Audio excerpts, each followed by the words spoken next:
Hey, this is the new left, and it's another video for you guys. Um, this time I want to focus on what divides us on the left. Now I was going to focus on specific issues that I believe really divide us on the left.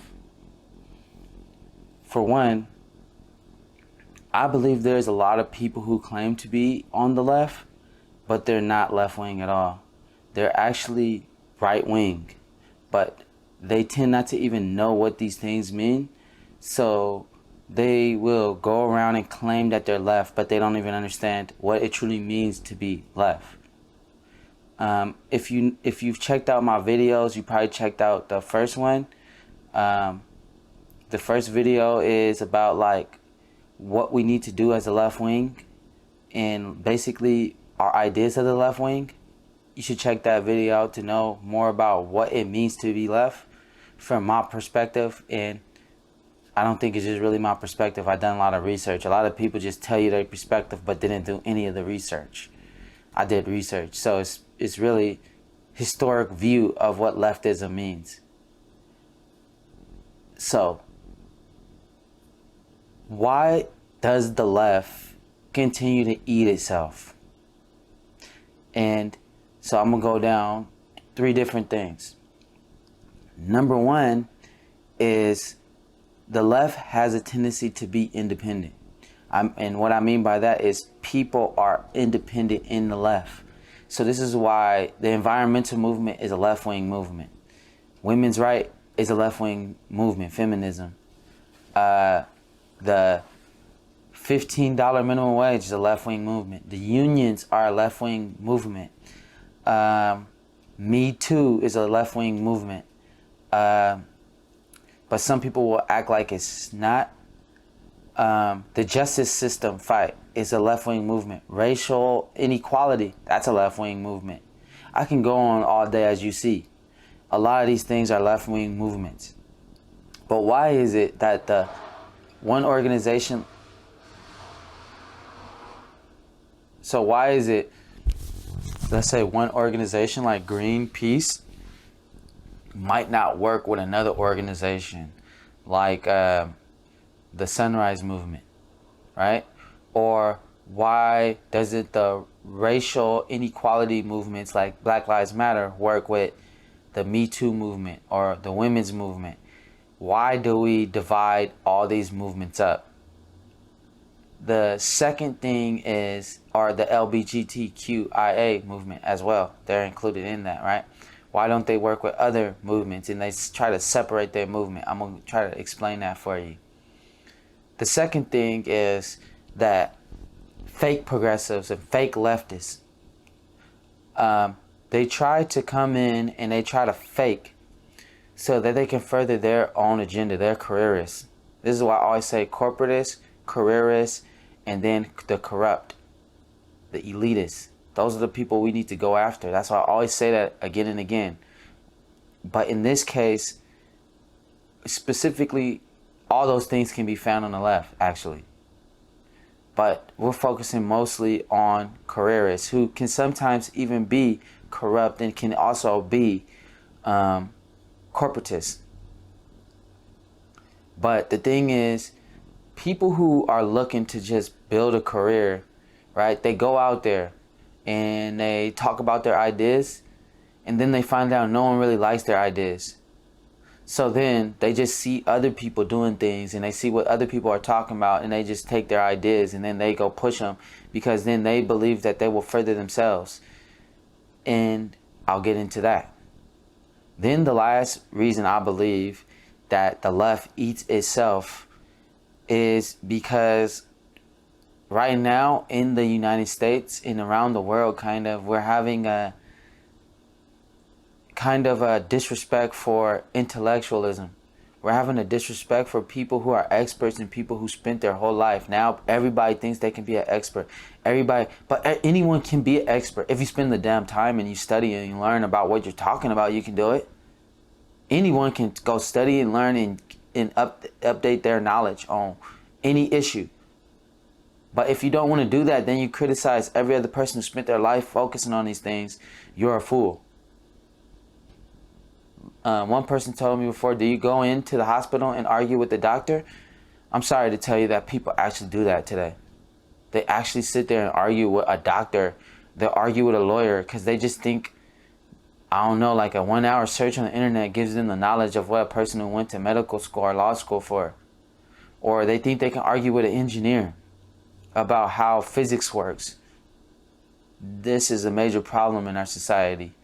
And I'll go into that a bit as well. So let's go back to the first issue that we discussed, which was the decentralization, the horizontal structure of the left-wing movement, and why we're so divided and we're so like sparse. I believe it is basically instinctual for people like us on the left. It is normal for people like us who are liberals and progressives. And I think from progressives' perspective, that's left or right. But I think you find this in progressives as well. How there is a lot of people, a lot of division on the left. And like I was saying before the video cut, there are so many groups and different organizations that are divided on the left. I think first it's just the instinctual behavior, because left-wing people tend to, so let's say libertarian left, right? Libertarian socialism, libertarian anarchism. See, the further you go to the left, you get to anarchism, right? And anarchism is basically people just working in their own small groups, communes, things like that. So I think that's a little bit of what's, affecting our ability to organize together. And then I think the second part of it is the problem we have with nonprofits. A lot of people these days now are starting nonprofits because they realize they can just raise money and they don't have to pay taxes as an organization on it. You still have to pay taxes as an individual for working for that organization. But I think the problem is the nonprofit scheme that we have going on. We have a lot of people getting in the nonprofit space that are not really interested in nonprofit work. They're interested in raising money and then paying salaries. Now, I can kind of speak on this because I've worked with several nonprofits and I've seen this again and again. I'll give you an example. I work for one nonprofit. They raise $15 to $30 million a year. But at the same time, they get salaries of $200,000 or more. They also use the nonprofit to pay for parking. They use it to pay for their meals. And I'm talking about $4,000 dinners and stuff like that. And stuff that you just wouldn't pay for if it was on your own bill. And I'm an accountant, so I actually seen this with my own eyes for multiple organizations where I've just seen people, they go to meetings and they go to events, and you think that these people show up at every single different meeting, but you don't realize they get paid to do it. They get paid to go meet other people and go to other events and coordinate so they can get you on their side, or even sometimes just siphon your ideas and see what other people are doing and use that to shape their marketing so then they can just get more money. But they have the resources and they know the right people so they can get the big money. But at the same time, they will say, like, think about if your organization was getting $15 to $30 million a year and nothing has really changed regarding race issues, and look at where we're at today. I will argue that has nothing to do with what a lot of nonprofits have done. It has more to do with just our cultural shift. Like, NBA players have done more for race relations than a lot of these nonprofit organizations. I'm not talking about NAACP or the Urban League. They have a huge infrastructure, and they are very focused on what they're doing. Like Urban League focuses mostly on, like urban areas and the issues they have to deal with. regarding housing, and I could go for a long list. But NAACP usually focuses on civil rights, similar to the I forget what their name is right now. I shouldn't be forgetting their name because I was a member, but I stopped being a member of them because I saw them. They became too political. Um, it's a big organization. I was a member for them for like maybe 12 years, and I just stopped paying dues to them because I felt like you guys are just going wherever that's the political talk right now. You guys are not really focused. Damn, I don't know why I can't remember. The ACLU, there you go. I was a member for them for a long time, but I just noticed that they just were trying to just get money out of people over time. And like, what was the difference between how the Democratic Party or any of these big establishment people promote and push their ideas versus, you know, smaller groups and smaller organizations? And I noticed that basically the ACLU started to become more like the Democratic Party and groups like that, which tends to happen when you get that big and you start raising $100 million and stuff like that. You know, people want bigger salaries, and if I was raising $100 million, I probably want $1 million salary myself. So I can kind of understand that, but it annoys a lot of everyday people because then the people who are interested in 100,000, 200,000, you start getting into your master's degrees. You gotta have at least a bachelor's to get some kind of salary like that. So you really start pulling away from the, you really start pulling away from the basically everyday worker and the people who are mostly affected by these issues, and you start focusing on people who have interior motives and they have these lofty goals to, increase their name and their reputation and get further. I've noticed a lot of people will say, I'm with a nonprofit organization. But I'm with a nonprofit organization that we do mostly lobbying and we do mostly political stuff and we mostly focus on helping people win office. That is not really a nonprofit. Because when people think about nonprofit, they think, oh, Goodwill, Greenpeace, oh, NAACP. That's what they're thinking. So when you go and you say, oh, I'm with a I started in a nonprofit, but the nonprofit I worked in is mostly about political stuff. And I don't mean political stuff as in like women's right or something like that. It's mostly in I'm helping other people win office. And then also to say, oh, well, it doesn't really matter if they're left or right. I'm helping anybody out. For example, if they're gay or if they're women or they're minorities. That actually doesn't help our cause. Because what you're trying to do is just make money, really. And you see that, hey, women, minorities, or people who are LGBTQIA, oh, this is a perfect audience to push my ideas and I can raise a lot of money on this stuff. But then at the end of the day, how many of those people have their issues been helped? How many people have you helped win office that's a woman or a minority or somebody who is gay, but they don't really care about helping people? Like, there's so many people that I know who are gay, and they are also hardcore activists, hardcore advocates, and they don't only focus on gay issues either. They focus on all the issues because they see themselves as a leftist. And it's sad to see they don't ever get an opportunity. So you have to ask yourself then if it's just about them being gay or being, and same thing goes for minorities. I know a lot of minority women too, same thing.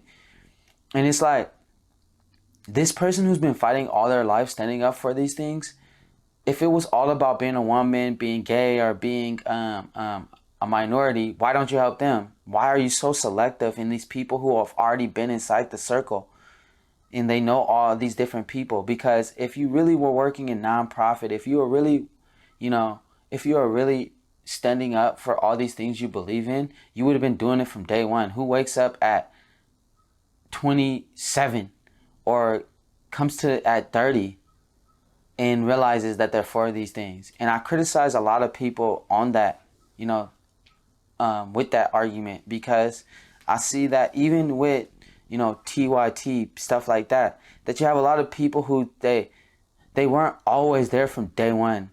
I mean, I couldn't really see a world where, for example, Martin Luther King, right? Do you think that any point in time he really wasn't for these ideas, and he just, not until the civil rights groups came up to him, he actually started believing in this stuff? No, he may have just not been involved politically because he just probably thought politics and all this stuff is a bunch of annoying people. But they got him on the team to actually promote for these ideas. Then you look at somebody like Malcolm X, right? Malcolm X may have been in the streets and been in the hood, and he was in jail and all that, but at the same time, he stood for these ideas from the get-go. So when I say this, what I'm saying to you, the new left, the new left, the new left, the ones who really are about serious change and tired of all this BS and really for an actual revolution. You need to check these people. You need to check what they about. Ask them about their history. And when they tell you, I'm on a nonprofit, I'm with this and that, ask them what the nonprofit you worked with. I worked with a nonprofit. One was for children who were adopted from all over the world, and mostly children of color, or children who came from tough backgrounds and in situations where people mostly don't adopt them. And then I spent my time, and I got paid a lot less than I could make. I could make way more money, like double the amount of money working for a corporation. But I got tired of working for corporations because I was really I thought I could go inside the corporate world and make a change. But I realized that it's a bunch of fakes in there too who talk like, oh, I want to make change, I want to help people. But it's just a marketing ploy. Just like with the shoes and different stuff, they don't really do anything. It's all a show. And they become just corporations when everybody figure out the scheme. But who you have to blame for that is us, the left-wing movement, for allowing that stuff to happen. Then I was talking about earlier about fake progressives, fake leftists. Let's get into that. This also connects with what I was saying earlier in the last part. You have a lot of people out here who just say, well, I'm black, so then I must be a progressive because I'm black. That's really dumb. That's how we got Candace Owens. She was never really for any of this stuff. She was just trying to further her career. She was a careerist, dude. She's just trying to get somewhere for herself. So once somebody came around with some money and they said, hey, just talk about right-wing talking points, she did it. Because she was never about what you're really about. But again, who put her in the game? A lot of people on the left side put her in the game and gave her a name. Then she switched on your ass so quick.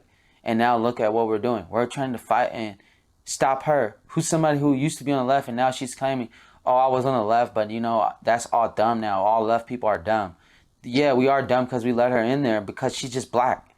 We never questioned her ideas and try to figure out, does she even believe in what the hell we're talking about? No, we didn't do that, dude. We just basically blinded ourselves with race or anything. And then let's go even further. Let's talk about Pete Buttigieg. He want to act like he like a progressive and all this stuff. Why? Simply because he's gay. But then when you go and you look into his record, you actually go check it out, you find out very quickly that, oh, all right, on race issues, oh, he was really slow on a lot of that stuff. Somebody got hanged or whatever, and he wasn't even there. Then you find out, oh, he fired the police chief who was actually fighting against racism, but he said, oh, he recorded other people, so I fired him, even though they were calling him the N-word and saying all kind of racial stuff about him. This is who you really gonna get with somebody like Pete Buttigieg, who came out at the age of 35 or something? Come on, man. In the modern day, you took until you was 35 to come out. That's because you was playing the political games because you had goals.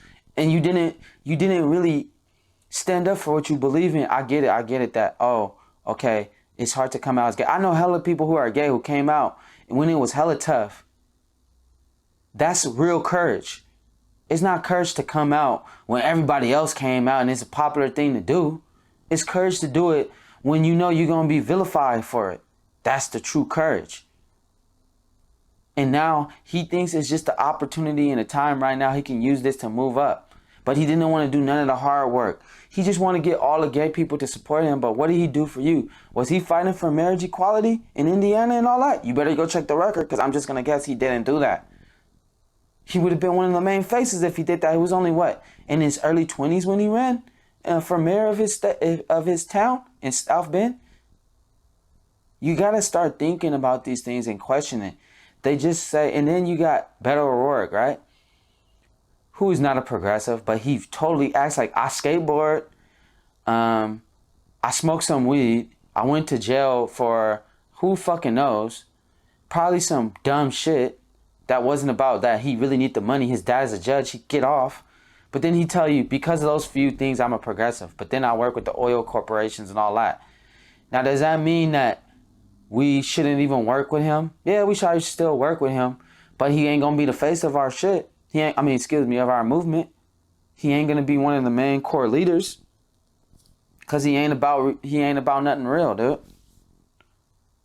We have to be smarter about this stuff, dude.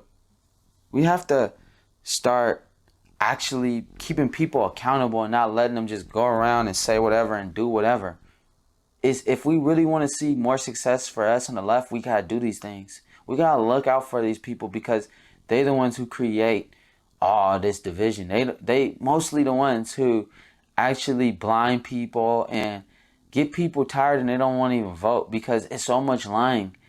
And a lot of these working class people can tell you're lying stiff in minutes. So if you put these people in the front, you might be like a political person, and you might be really blind to a lot of this stuff because you're used to dealing with people like this. But a working class person can tell very quickly that this person is not really working class. And plus, you want to come out and talk, hey, I'm for working class people all day. I'm for working all this. But you never worked in a working class job in your life. You never worked a retail job. You never worked as a waitress. You never worked a labor job where you have to dig and, pick up heavy ass stuff. So you just a front. And okay, I can understand how your parent can be from a working class background. That's cool. But Biden's parent was from a working class background. Hillary Clinton's parent was from a working class background. You do know that, right? And what did you get with that? Just because somebody merely has a working class background, no, they must be a part of the working class and came up from the working class to get where they did. Somebody like Ocasio-Cortez, who came up as a bartender and raised up from a bartender. She didn't raise up from, being a Harvard law student. She didn't raise up from being somebody who was working in the corporate world and all of a sudden just got it yesterday. She didn't come up from a political nonprofit organization focused on just only helping a certain group of people and not the overall mission. She basically came up as a bartender. She was working while she was in a campaign. So you might want to look at that when people say, oh, they're like this or they like this person. And you have to watch too, like, she didn't get any media attention. When she came out, where was the media attention? And I like how so many people are for Ilhan Omar, and Rashida Tlaib. But where were they when they was running for office? Where were they when everybody was attacking them and it wasn't a popular thing? It wasn't the cool thing to stand up for them because the media had already put their hand on it and said it's good to cover them now. You have to watch these people who wait. When they come out a week, 2 weeks, 3 weeks later, dude, they testing the waters to see, hey, should I come out and speak on this because it might make me look bad or not? You need to start looking at that and start keeping these people accountable. And say, okay, what kind of work have you ever done? What kind of stuff have you ever been in? Have you ever been to jail? Have you ever been pulled over? Have you ever basically, that's the working class problems. Have you ever been tricked? How did you get your first job? Did you have to earn that, or did you know some people from the inside that helped you get that job? This is the kind of questions we got to ask. For me personally, I've known a lot of people that can help me out. But I never wanted to be helped out. I always wanted to succeed on my own ability. It's been a tough time for me. But you know what? I believe in having principles. I don't believe in kissing someone's tail just so I can get a certain job or something. I've lost many jobs because I stood up for people's rights. And I'm probably going to continue to do it all my life. Because that's who I am. I've been doing it since I was a young kid. When I seen people with problems, When I was young, my family was very religious and they were anti-gay. They still kind of are today. And sometimes they're anti-Jewish and stuff like that too. And do you think I just figured that out today? No, I've been speaking up against them since I was very young. And they told me when I was young, hey, you're like a devil worshiper or whatnot. But I knew my compass and the insight was the right thing. So I stood for those things all my life, no matter how much problems it created with my family. Because for me, it's values and it's actually principles over everything. I don't want to just come by all of a sudden now because I'm running or I'm doing something and try to help you out or try to like speak up for your stuff. Once I see it, I know if it's good or bad and I speak up for it. But me personally, I don't believe it's good or bad. I know that this thing adds and improves life and this thing doesn't. It's a part of the goal of what we're trying to reach for a better world. And I truly believe the world that I'm trying to achieve will help the most people. It will transform the world and transform people's lives. That's why I do it. I don't do it because I get some kind of salary or I get some kind of special handshakes or position for it. I was with the Financial Executives International and I spoke to them about socialism and stuff. They didn't really want to hear it, but I still talked about it and I'm still a member of it. Why? Because they gave me a scholarship. They put me as an honorary member. Why? Because they read my papers and they know about what I did in college. And they still put me there and they didn't know I'm a socialist. That's when you got real power from the left wing. That's what the really thing is supposed to do. Is people supposed to like meet you and talk to you and not even know that you left wing. And then go, wow, you left wing. Wow, that changed my mind, man. You changed my view because I had a certain view about these people. I felt like they didn't understand economics or understand these different things. You understand it. You actually worked in these fields. And if somebody like you, who I can talk about finance, I can talk about Wall Street, I can talk about all these things. And necessarily, I don't always put all these things in a dark light. I look at the humans in these situations. Papers don't do anything. Buildings don't do anything. People do things. And when rules continue, it ain't just because of the system. It's because people in the system want it to continue the way it is. And we need to change that. The last thing that I was talking about is basically our inability to respect people who are experts and people who's dedicated their lives to it. I'll give you a perfect example. I was debating with somebody on Twitter and I said, hey, check out this video by Richard Wolff, in which he explained everything I said. I've been talking about in his videos, and I thought, wow, it's great. He confirms everything I said in my videos. Let me share that video with them. And they still say, oh, well, I don't care what Richard Wolff thinks. Richard Wolff is probably the most educated Marxist thinker in Zizek that is out there. But if I tell you that, then you say, oh, well, I don't care what they think. What you're saying simply is, I'm stuck in a box, dude. It's not about achieving a goal, and it's not about achieving a socialist society. It's not about achieving a leftist society. It's about achieving whatever the hell I want. That's fascism, dude. That is fascism. That's the definition of fascism. I think I should have this power and I should be at this position without any explanation or any reasoning for why I should be up there, other than I just think I should. That's fascism. That's authoritarianism. And that's what other people is creeping towards. When I tell people, hey, look, we cannot force people to believe our ideas. We're no better than the right if we do that. The greatest accomplishment that we can do is to actually persuade people or let them see it. One thing they taught me when I was young and I wondered when I was young, why did everybody in church wear suits and try to look sharp? And the Reverend told me, it's because when people see us, I want people to see us and know that we're doing things important. So every person in the church, I want them to dress clean. Now, I might not agree with everything what the church says, but that makes a lot of point. If I see other people who are happy in life, living good, having success, and also respectful and clean cut, and got their stuff together, I don't mean clean cut, but clean, doing the right things, then I'm going to want to be like that. I'm like, hey, why are you so happy? And why is life so good for you? Why are you so healthy and why I'm not? That's how you get people in. Then it's got Cornel West too, right? Why is so many people on the left attack him? Now, of course, people on the further left don't attack him because they understand him more. And I'm a stark supporter of his. But I see a lot of people that's in the moderate left attack Cornel West like as if he's actually saying anything wrong. He's not saying anything wrong. He just doesn't agree with the person you like. I want Kamala Harris. I want this person. So if you don't want her, then the hell with you. That will not lead us to a better society. I'm sorry to tell you guys. That will not lead us to a leftist society, a socialist society. We have to get stronger. We have to be better. And we have to be smarter. We have to take it to the new level of the leftism.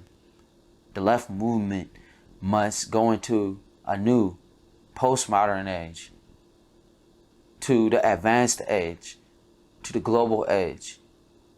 And you know me, I will sit here and I'll continue to talk and I continue to share my mind with you so you can get educated. Because we need a new advanced leftist movement, a global leftist movement. And I continue to fight and work for that. Thank you very much for taking out the new left. Have a good day.